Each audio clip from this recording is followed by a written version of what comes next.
the Year of Mystery came up because this is the 30th anniversary of the Baker Street Breakfast Club. The Baker Street Breakfast Club is one of two clubs in Vermont. I was told when I got my investiture in the Baker Street Irregulars that I was the first member from the state of Vermont to be invested. I don't know if that's true or not, but I was very excited about the idea. There are like 300 science societies of the Baker Street Irregulars. People just form their Baker Street, their Sherlock Holmes groups. I've always been interested in mysteries, but let me get back to the Year of Mystery. We had, over the years, our Baker Street group, which meets once a month, in which we discuss a Sherlock Holmes story. And what fascinates me is that we've gone through the canon, and that's what we call all of the stories and the novels about Sherlock Holmes. We've gone through it as a group, I would say, I don't know, maybe 7 or 8 times. And every time we read the stories, there's always new insights. And it's just very fascinating because we have new people in the group, because life changes and you see things with different perspectives. At any rate, it was the 30th anniversary and I wanted to celebrate it. And one of the things that the group says, whenever I say, I've got an idea, they immediately all say, not another conference. We've only done 2 conferences, but they're very exciting to do, 2 Sherlock Holmes conferences.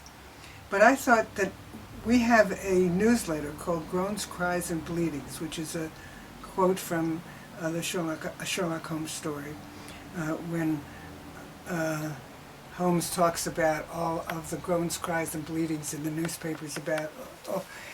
So our newsletter is called Groans, Cries, and Bleedings, but it's not just about Sherlock Holmes, it's about mysteries. And we have people who write articles about Archer Mayer or about Agatha Christie or about, it's a wonderful quarterly newsletter, and I feel very privileged to be the editor of it because we have such wonderful contributions. They do book reviews, movie reviews, television reviews, all kinds of things in our newsletter.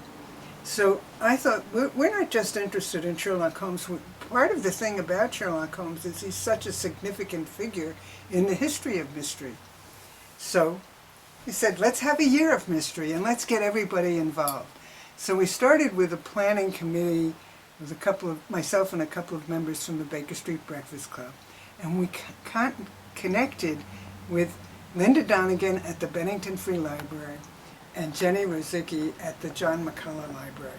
Now, I want to tell you, these are dynamic. We had a dynamic crew. And we started thinking about, well, the library had many ideas about things they could do for adults and things they could do for kids that would be about mysteries. Because the thing, my background as an academic is in child development, and one of the things that I've always loved since I was a kid was mysteries. I grew up with Nancy Drew. But the point is, for children, the world is a mystery. And the thing that is wonderful about child mysteries is that you do it with your brains. You don't have to be big and strong. You just have to be smart. And that's the lovely thing about mysteries for kids. So they came up with some great ideas, and then we said, let's get everybody else involved. And we went to the Bennington Community Theater, who were doing 3 plays, and we said, would you make all your plays mystery plays? And they said, yeah, and that's very exciting. So then we decided we'll build activities around the 3 weekends that they're going to have their plays, and we're going to have, at the time that the plays are on, we're going to have exhibits at the left bank, visual exhibits. We've got a lot of visual posters and things like that. Oldcastle is doing a film noir series, which is very exciting. And one of the things that we're looking forward to is during the first community theater production, that they're doing, which is a wonderful play because it's about a community theater that's doing a play where a murder occurs, so it's kind of nice. Eric Peterson talked about the challenges of directing a play about a mystery. So the thing that is fascinating about a mystery, it started out,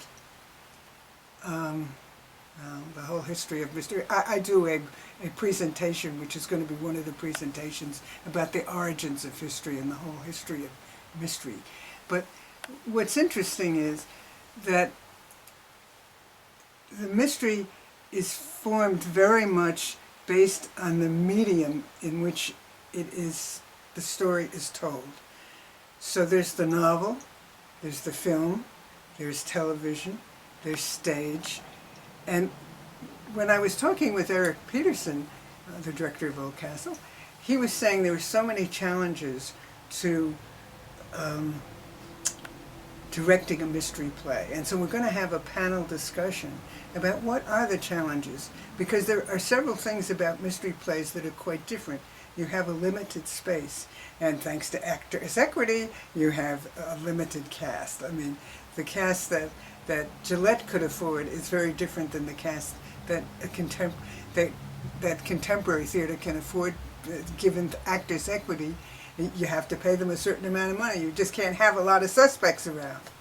But not only that, there are the challenges not only of the space and not only of the limitations of the number of suspects you can have, but you can't. The thing that's wonderful, and I think Agatha Christie exemplifies this to the greatest degree, is Agatha Christie is marvelous. She gives you lots of information, and what she does is she has you look over there when you should be looking over here. Well, that's hard to do on stage because you've got limits. I mean, and so the film and the novel and the short story, I happen to think, now I'm going to express my prejudice about this, I think that the format that is probably the most effective in terms of the mystery is the literary, is the short story and the novel. But film has done remarkable things, and television is doing a different thing with mystery. And so it's just, there's so much about this form that is so exciting to explore. And that's what we're going to be doing. Oh, and that's why, for example, the Bennington Museum is having this exhibit, they're having a workshop about mystery objects that Dina Mallory is going to do. The Public House is going to do a Queen Victoria tea, and they're also going to be doing, they've got some other mystery things involved, but you just start opening this up, or you start sitting next to somebody and they notice your Sherlock Holmes hat, and they say, oh, do you like, and then I start talking and we find out that they love mysteries, and what kind of mysteries do you like, and who's your favorite author, and what's your favorite format. So the Year of Mystery but it's been so exciting working with Jenny and Linda and Mary Ellen and Janet. Our committee has been we keep getting together and getting more ideas and talking to other people in other organizations, and they get ideas. I mean, one of the things that sort of emerged is Chuck Putney, who was one of the original members of our Baker Street Breakfast Club. We're very fortunate. We have about 5 or 6 of our original members still with us. And he's starting a classic mystery book club. And we have a mystery book club in town that does contemporary. I joined that, and I find myself reading contemporary mysteries because for years now, and sometimes I'm overwhelmed with how many years it has been. But I review, and I've been reviewing now for 17 years, for a magazine called Deadly Pleasures, and I review mysteries. And my specialty, I mean, is I review historical mysteries, which is wonderful because I also get along the way when people write historical Sherlock Holmes mysteries, I get to read them too and review them. So I spend a lot of my time reading historical mysteries, and I also like the Golden Age mysteries. And there is such variety. There are the cozies, there are the procedurals, there are, and when we talk about what,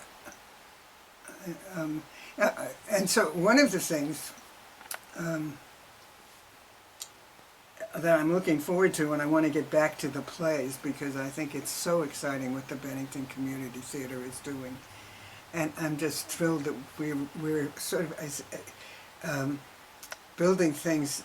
Not that there are things that are going on all year long, but on the 3 weekends, we're kind of arranging to have other things because there are science societies and mystery book clubs in the area, and we want to get people to come to Bennington. And so I've been contacting the science societies, because you have to understand about Sherlock Holmes science societies. We are known to travel great distances. If there's something interesting in the way of Sherlock Holmes or mysteries, we'll travel 20, 30, 40, 50 miles. So I'm going within a sort of a radius of contacting the Sherlock Holmes societies, the mystery book clubs, and we have members, that travel quite a distance. Jeff Bradway, who made that calendar for me, and who's the other BSI, the other member of the Baker Street Irregular. In fact, I met him at a Baker Street Irregular dinner. You get invited to quite a number of dinners before they decide that you're worthy enough to come in. But I think doing the newsletter and doing the conferences, and we have books of papers from both conferences. And so, and I wrote an article for the Baker Street Journal on children and mysteries, and they also published it in the Beacon, which is a society of Sherlockians that are devoted to working in education with children on Sherlock Holmes mysteries. So, but I met Jeff there, and I found that he lived in Pittsfield, and I said, "Oh, why don't you come to one of our meetings?" And he did, because that's what Sherlockians will do. And he's been a wonderful member ever since. And he was Sir Arthur Conan Doyle at our brunch, which turned out to be a wonderful birthday brunch. And what's absolutely exciting is that we have a wonderful group in our Sherlock Holmes Society, and they have all kinds of talents. For example, John Pace, turns out he is a wonderful limmerist. He writes wonderful limericks, and he's been writing a limerick every time so as I say, each of our meetings is a potluck dinner and the story. And we have certain traditions within our Sherlock Holmes Society. And he managed to capture those traditions in the 8 limericks that he read at our Baker Street brunch. But it was very, very exciting. And do you want to ask me any questions? Because I think I may be going all over the map. But I just think that you asked me, how did the Year of Mystery come about?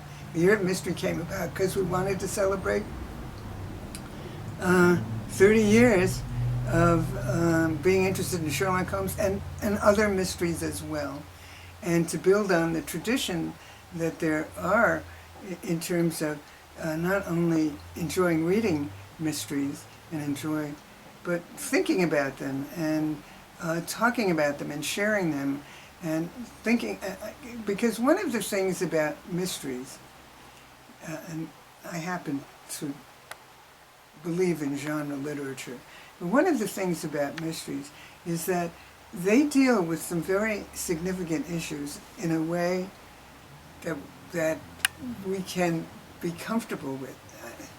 Some of them do. I mean, some of them, there are so many different types of mysteries, and that's the exciting thing as well. There are the inverted mysteries where you are there along with the killer. You know, you're identifying with the killer. There's those. They're not, but there's issues of justice. There's issues of what is right and what is wrong. Who can we trust? There's also, and there's so many books about this, about looking at facts. And I think that's a particularly important thing in our particular society at this particular time. But how do you put together, how do you figure out the world? And what are the issues that, important issues that we can deal with while being wonderfully entertained and relaxing and having a good time? But also, there's the amateur sleuth. And one of the things that's so interesting, and one of the issues that we hope to be able to explore, is the changing role of women in mysteries. You know, who are the women in Sherlock Holmes? Are they always the victims? Are they sometimes the villains? Are they Irene Adler, look how smart she is, and we always toast Irene Adler. But the whole idea of the amateur sleuth, and so many times that the amateur sleuth is the person that is ignored, the kid who solves the mysteries, and the whole expanse of and development of children's mysteries. I mean, what Nancy Drew, when the Nancy Drew books came, they were saying something so important to kids about, yeah, you can be smart, and you're a girl, and you can be smart. And so there are just so many different avenues to explore when you explore mysteries. And we look forward to, the bookshop, the Bennington Museum. I mean, it's so exciting that everybody kind of is jumping on board and saying, let's have a good time. And as I say, I just had a member of our club who made a suggestion for another program that we're going to be talking with the planning committee about. But just the idea that people are picking up on the idea, yeah, if you've got a good idea about what we can do around mysteries, just let us know and we'll put it on the calendar. The chamber is going to, keep updating. We've got programs planned for the whole year, but and this was Jenny Rosicki, who's very smart, was that she said we should put out quarterly calendars so people aren't overwhelmed. And so that's what we're doing. And I think that there just are, again, so you can get on the calendar if you come up with a good idea. We're happy to explore it with you.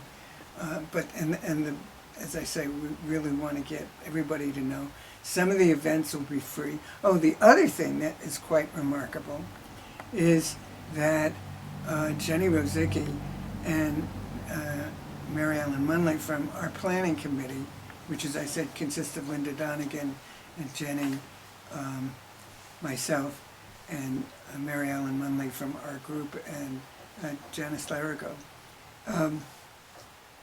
We got the idea of Chuck Putney advised us, because he's very good at this kind of thing. We thought we would write up a grant for the Vermont Council on the Humanities. And we all agreed and we talked about it. The bulk of and we're doing it through we had to do it through one of the groups, and since we're not an incorporated group, Jenny Rosicki they did it through the John McCullough Library. And we all gave feedback, and the bulk of the writing and the budgeting and things were Mary Ellen and Jenny. And we got a $4,000 grant from the Vermont Council on the Humanities, which we are very excited about. And that's going to help us. We're going to be presenting some Vermont Humanities. One of our upcoming programs in February 7th is Murder in the Vermont Woods, which is a Vermont Humanities program. And it's going to be at the Left Bank, and there are going to be refreshments, and it's going to be free. So most of the activities are going to either be free or not that expensive. I mean, the Bennington Community Theater is a $10 ticket with 15, an extra $5 getting you a reserved seat. So the thing that's nice about these is the Bennington Museum thing is free, is that they are free or affordable, so everybody can come. And as I say, there are programs for children and for adults and for adolescents. And, I mean, they're just, and Robert Ebert's going to do radio plays. I mean, I get very excited thinking about all the great things that are going to happen. And so, yes, it was the first step to celebrate our 30th anniversary, but it's much more than that now. It's really Bennington's year of mystery. Why is Sherlock Holmes so popular? At the birthday brunch, I gave the toast from John Watson, where he talks about him as being the best and wisest man that I have ever known. Part of the appeal of Sherlock Holmes is the fact that there is a wonderful relationship between John Watson and Sherlock Holmes. There is this solid friendship. And there is also the way in which he thinks. And there is something that I think comes about. Now, this is just my theory as to why. We have a Baker Street Breakfast Facebook page as well as a Baker Street Breakfast Club website. And when people want to join our Baker Street Breakfast Facebook group, I always ask them, how did you get interested in Sherlock Holmes? And they always say, I started reading him when I was 9 or 10 years old. And again, what this character tells us is that you can be very strong by being smart and noticing things. I mean, the Baker Street Irregulars are an important group. They're kids, and they are essential to Sherlock Holmes' activities. But there's another thing this is my theory. The Sherlock Holmes stories were written over 40 years, and so you have a very complex character. And not only that, you have memorable characters. You have Irene Adler, who appears in one story, and you know how many books have been written? Irene Adler, there are so many stories where individual characters have their own, from Sherlock Holmes, have their own series. There's the Irene Adler series, there's the Wiggins series, there's the Lestrade series, there's the Mycroft series, there's Mrs. Hudson series. All of these are detective series that come out of these characters. You have Professor Moriarty. Professor Moriarty appears in one story. He is referred to in 2 other stories. And that's it. And yet this character is so much larger than life. I mean, he has created Charles Augustus Milverton. I mean, the author, and you have to understand, in the Sherlock Holmes world, John Watson is the author of the stories, and Sir Arthur Conan Doyle is the literary agent. But whoever wrote these stories was able to create such a vivid world. I mean, to think about characters that you only meet once, but you know so well, and they're everybody knows about the woman and who she is. I mean, it's just remarkable. And because the stories were written over such a long period of time, you have a very complex character in Sherlock Holmes. And part of the reason why you have so much scholarship about Sherlock Holmes is that there's so much contradictory material that emerges. And so you have to explain that. I mean, well, I have my theory in terms of this, of Sherlock Holmes knowledge. So I think that the ingredients is that these are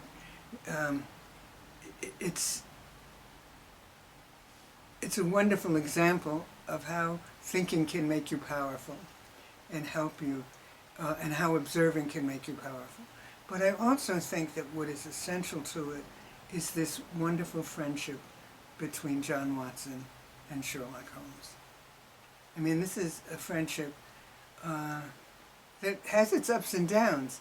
And there is something that is quite remarkable when you have a character, and again, I'm an academic, so you have to forgive me, but I keep thinking there are postmodern touches in it. When you have Sherlock Holmes, you know he's real because he's sitting there with John Watson saying, you know, that story you wrote, you really over-romanticized it. You shouldn't have done. And, you know, well, who, if you're not real, what characters sit and talk about how one of their cases was reported? I mean,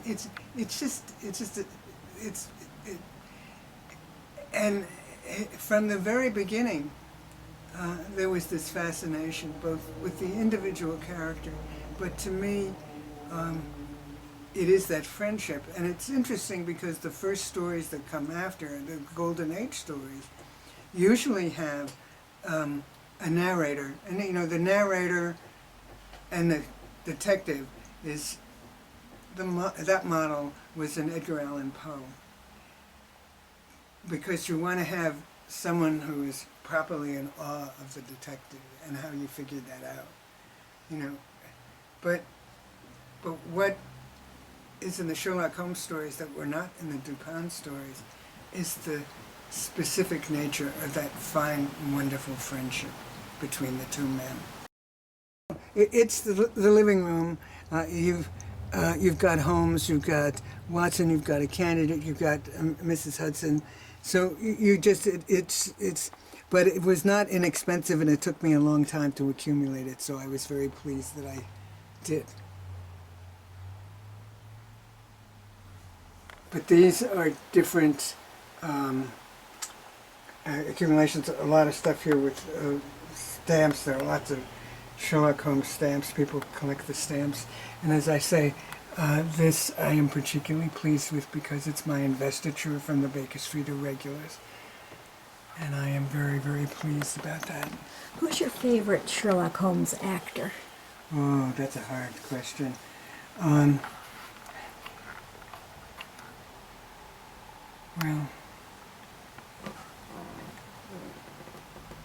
Ian Richardson. And I really think Ian Richardson gets him very, very well.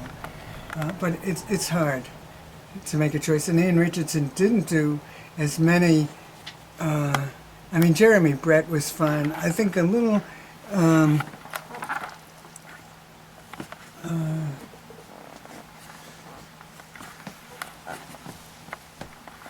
more mannered than...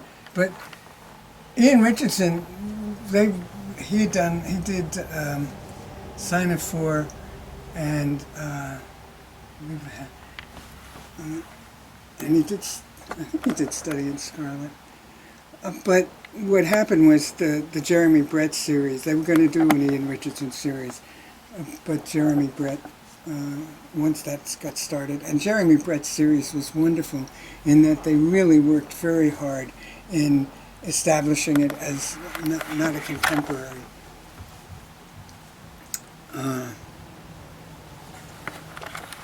But as being period. And he had two very good Watsons. Because this is a, as I say, it's one of two. And he has all of the dates of the stories and what goes on. So, I'm very pleased with it. Well, Jeffrey Bradway, was our Sir Arthur Conan Doyle, and who's going to be giving a talk on Watson in one of our series of talks, and who's an outstanding Sherlockian who writes a great deal, does a lot of articles. He belongs to a lot of Sherlock Holmes groups, and I'm glad he belongs to ours too. He made this calendar. I mean, there's a lot. He keeps saying it's only. He has a thing here. Oh, we have to cover this. This is purely for private use because he didn't want to get into copyright problems. So this is just a personal thing for him and for me. And as I say, he has all the dates of different stories and different activities that are going on.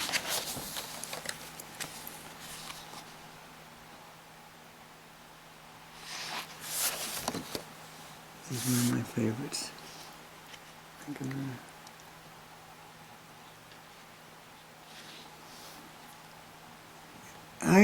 In terms of a Sherlock Holmes collector, I'm not really up there. I want to tell you, when we got this we got this pin. I had it. Katie Cleaver made it into a ring for me. But when we got the pin, I made it available to all the Sherlockians, and then we got a second. We sold out, so we got a second thing. And Michael Whalen, who has been the head of the Baker Street Irregular Society for a good number of years, and was just turning over his job as Wiggins, ordered a second one. I said, "But Michael, you already got it." He said, "Yeah, but the first one's has got a gold rim, and the second one has got a silver rim." So we had to have both. That's a true Sherlockian. Peter Blau, the thing about Sherlockians is they're so kind. Peter Blau is one of the most outstanding Sherlockians ever, and he has a sister who lives in Pittsfield. And when we were getting started, it was when we were going to have our first conference, he came over to chat. I said, we're going to have a conference. Would you like to talk to us about it? And he came over and gave us some advice, and really was great. So.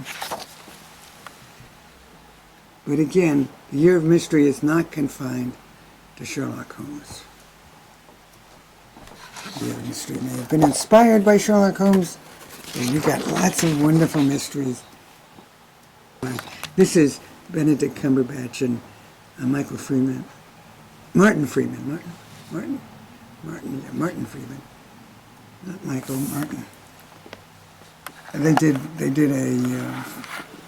most of theirs is contemporary.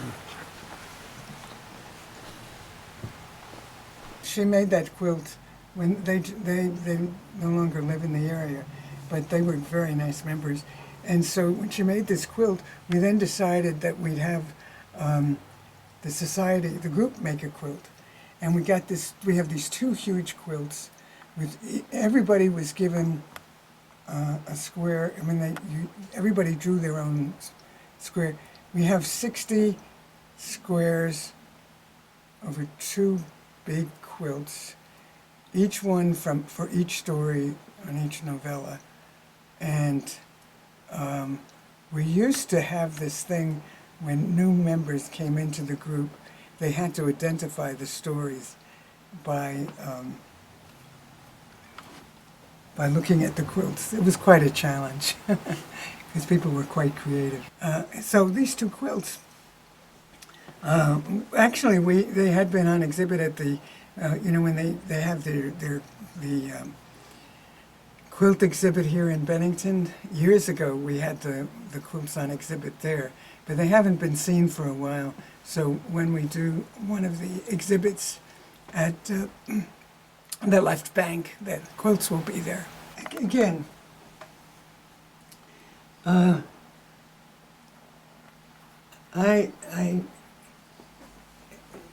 as a Sherlock Holmes collector, I am quite a modest one.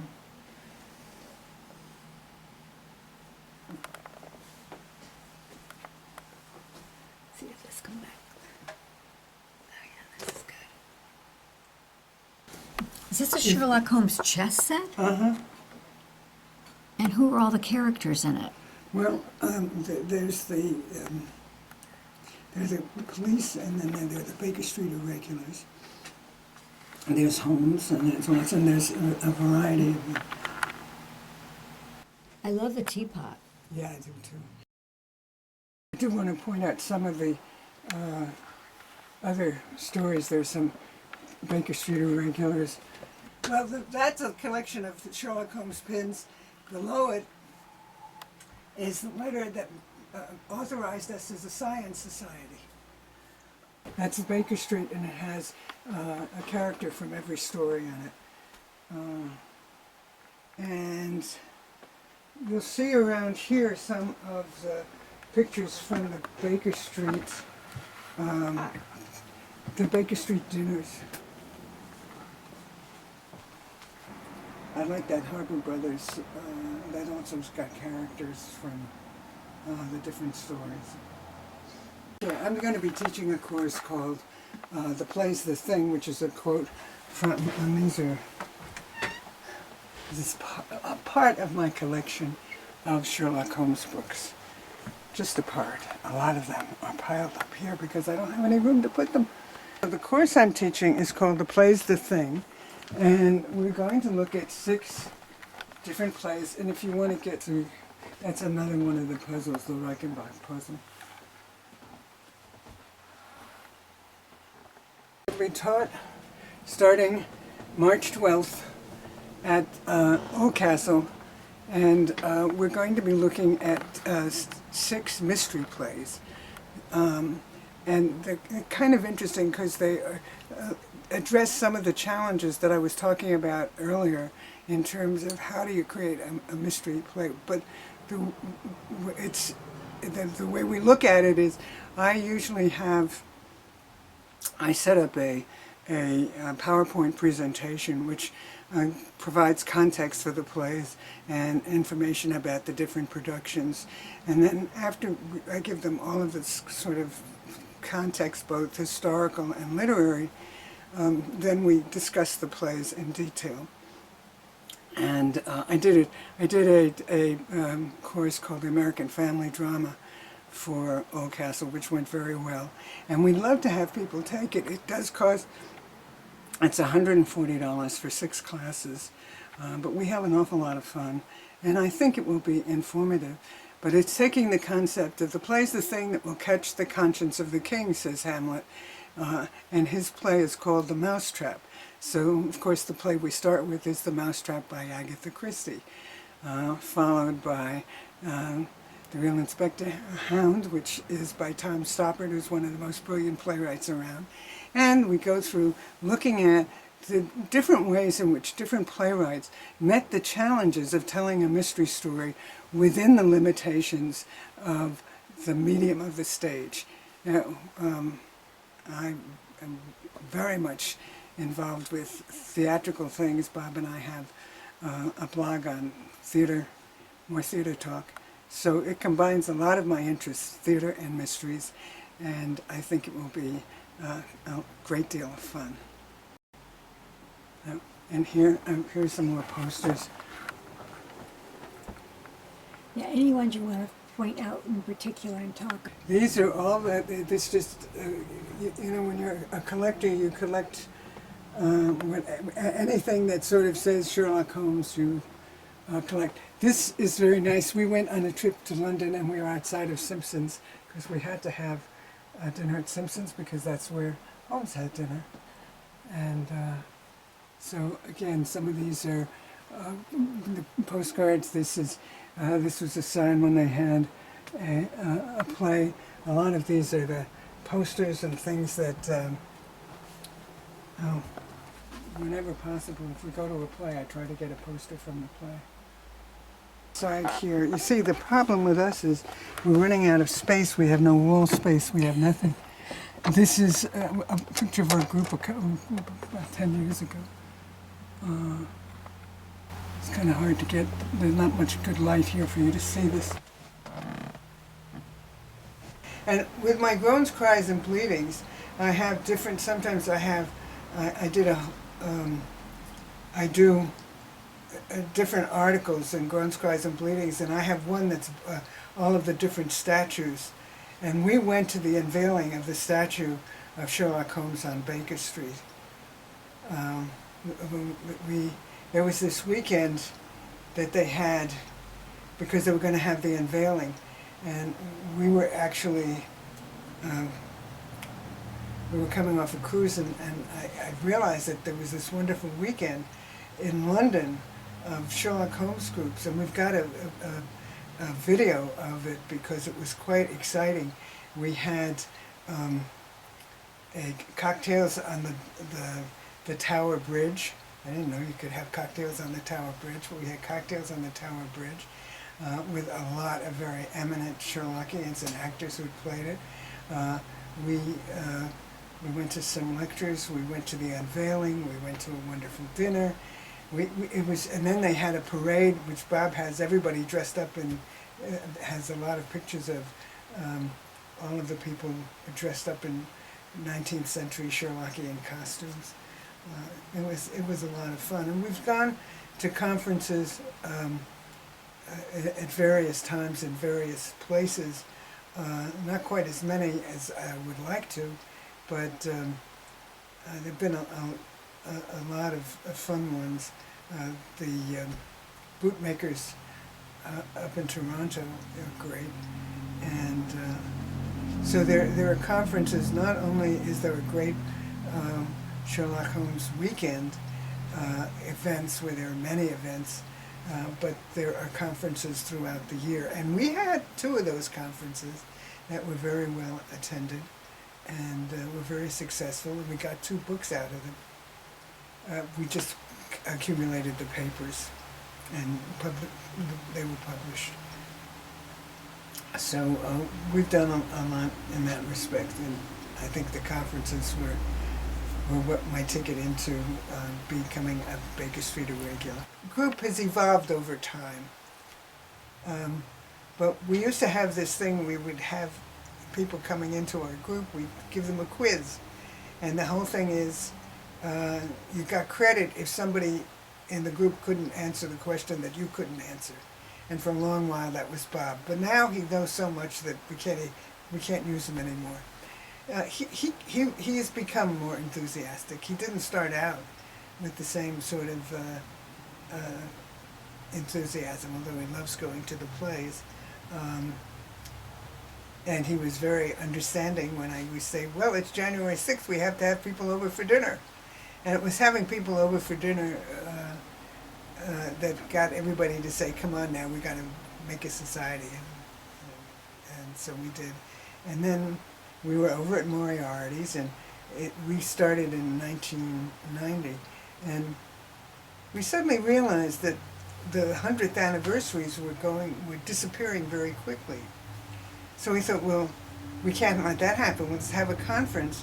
There was the Sherlock Holmes, there was the great hiatus after the Reichenbach Falls. Sherlock Holmes was absent for 3 years. So we said, let's have our conference be the anniversary of his return. And then we came up with this idea, and the Chamber of Commerce was wonderful with this. We came up with the idea that Sherlock Holmes spent the 3 years of his hiatus in Vermont. And we had a contest. The Chamber sponsored a contest.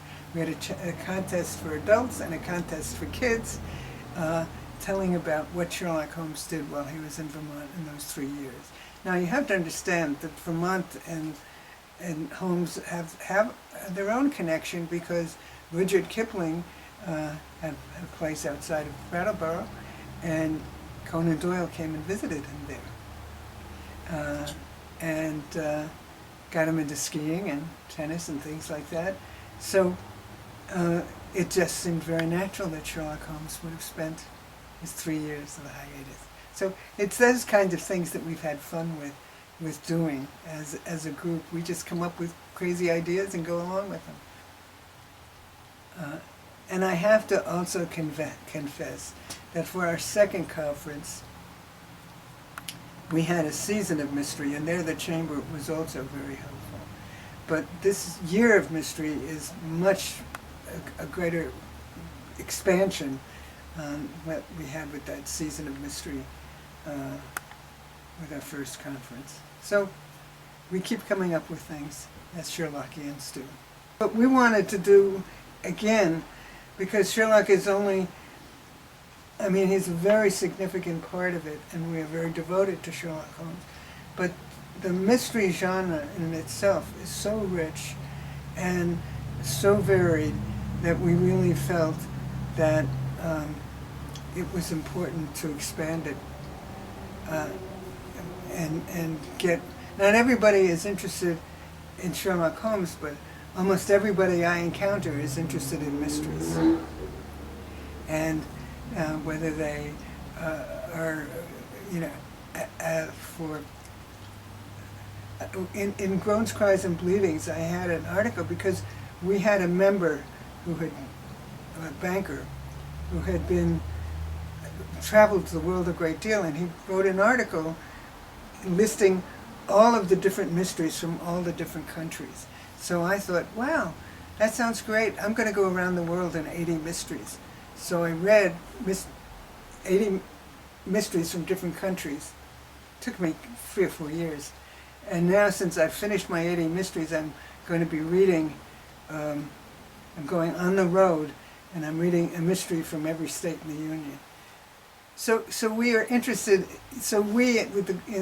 although when we meet at our monthly meetings, we focus on Sherlock Holmes, in our newsletter, we discuss mysteries generally. And our group is writing a group Sherlock Holmes story. It was delayed a long time because there was one person who didn't write what she should have. That was me. But I finally did.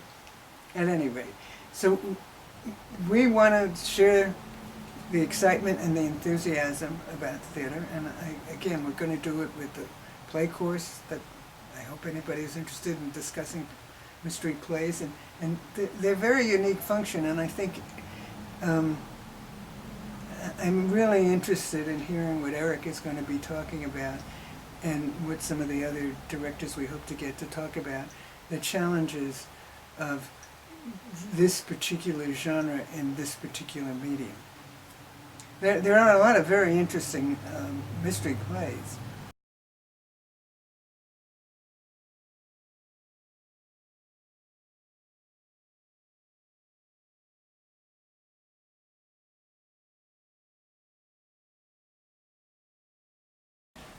"2020 is a very exciting year for Bennington Community Theater for several reasons.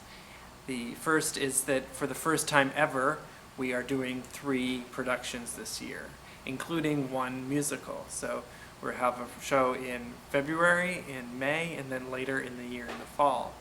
We're also very excited because we are incorporating Bennington Community Theater into the Baker Street Breakfast Club's Year of Mystery.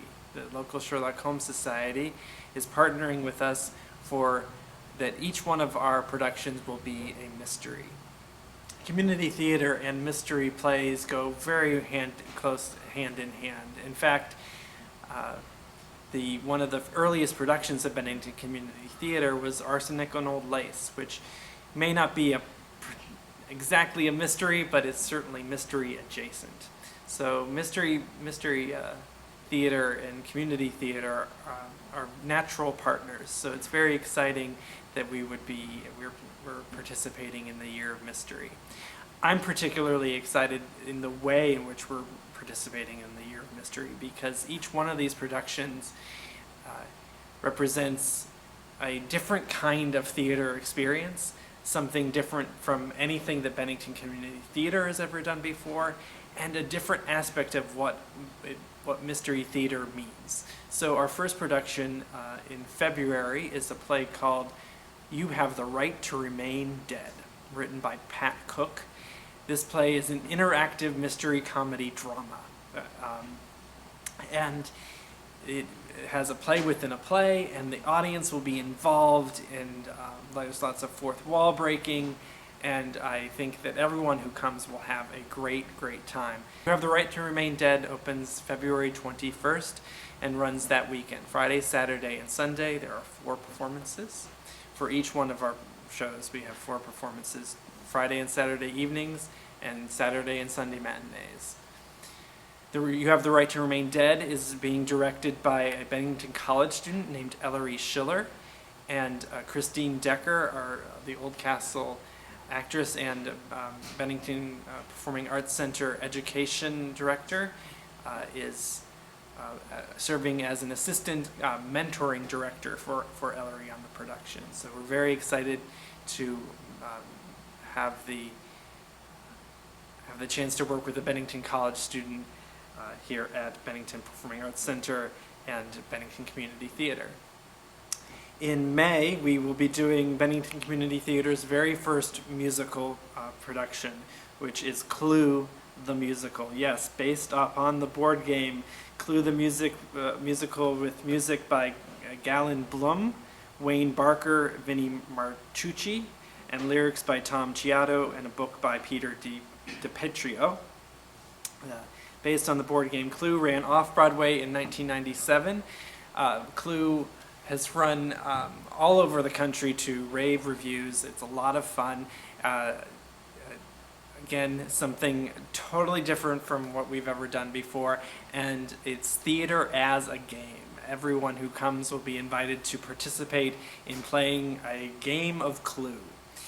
And then we'll be wrapping up the year with a production that I can't say what it is quite yet, but we are looking at a Sherlock Holmes play for the fall, and so that it will round out our year of mystery, which we are very, very excited about for Bennington Community Theater. And so we hope to see you all in the Bennington Performing Arts Center in February, in May, and later in the fall.